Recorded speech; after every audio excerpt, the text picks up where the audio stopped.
Valentýnka olympionička, Leslie Mňau a Fazulky. To jsou vítězové všech 3 kategorií závodu koleček s názvem Týnecký stoupák. Ten byl pomyslným vyvrcholením poslední květnové soboty, kdy se právě v Týnci konal obecní den. Dneska jsme spokojeni velice, přišlo spoustu lidí, návštěvníků, hostů, vyšlo nám počasí, takže jsme nadmíru spokojeni, nám teplo, horko, můžeme se osvěžit, máme tady spoustu nabídky, jestli z jídla, z pití, takže je to velice příjemné. A příjemné to bylo jak pro děti, tak se nenudili ani jejich rodiče. Teď skončila pro děti tlapková patrola. Za chviličku začíná náš folklorní kroužek Pohárek a potom vlastně nastupují mužáci naši týnečtí. Týnečtí mužáci sklidili za své vystoupení ohromný potlesk, když návštěvníky pobavili z brusu novými písněmi. Nešlo však o žádný folklor. Ukázali, že jim není cizí ani moderna v tradičním pojetí. Vás každý chcel by sa tým čanem stát, Horáciorium.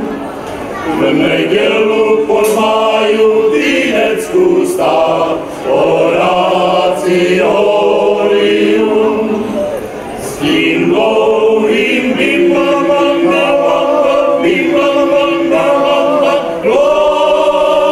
glorium, Horáciorium. To jste si připravili za speciální program? No tak dneska to bylo opravdu speciál, běžně zpíváme spíš tady ten folklor, že? Ale chtěli jsme něco jiného, navíc někteří z chlapů se nevejdou do krojů, tak jsme potřebovali ten dres trošku vyměnit, tak to bylo tak k tému, no. A jaké písně zazněly? Jaké písně zazněly, tak já bych hlavně zdůraznil to, že jsme se pokusili jako udělat nábor, tak to jsem zapracoval osobně. A ta druhá věc, na kterou bych rád upozornil, tak to byl návrh na týneckou hymnu. Tam doufáme, že rada jako přistoupí na náš návrh a oficiálně to přijme. To bychom byli rádi, obzvlášť teda, pokud by nám začaly chodit autorské práva.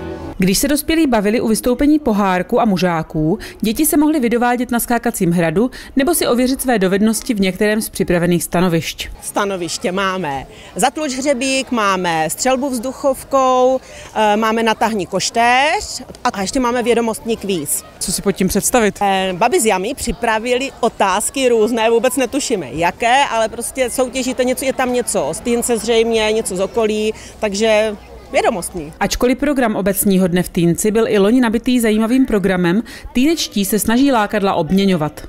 A všechny ty atrakce, které jsme tu viděli, jsou pořád stejné, nebo chystáte po každý rok něco jiného? Akce chystá vždycky vlastně předsedkyně kulturní komise, vymyslí, snažíme se i jako vymýšlet něco nového, aby to bylo i pro ty lidi, pro ty občany, když přijdou, aby měli i něco jiného. Takže letos třeba je o to navíc, je ta střelnice, která je jak pro děti, tak pro dospělé a je to velice zajímavé a zábavné.